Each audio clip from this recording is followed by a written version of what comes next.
Elliptical machines are great for increasing your cardiovascular fitness while burning a substantial number of calories without stressing your joints like other high-impact cardiovascular exercise.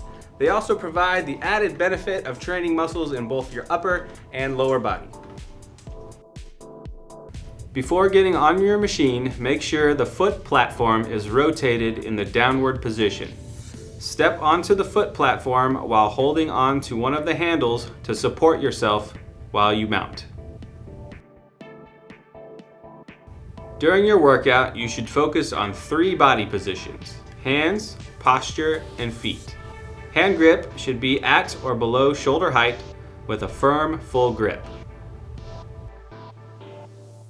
You should maintain a good upright posture during the duration of your elliptical workout. Ideally, your feet should remain fully in contact with the foot pedals during your workouts.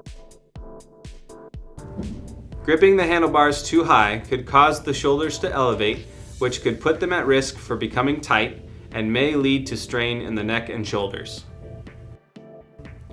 It's important to remain in an upright position to engage your core while striding. A hunched over position could put you at risk for developing lower back discomfort. Feet should be relatively flat on the foot platforms during each stride. This will help take pressure off the ankles and knees and help you fully engage the muscles of your hips and thighs.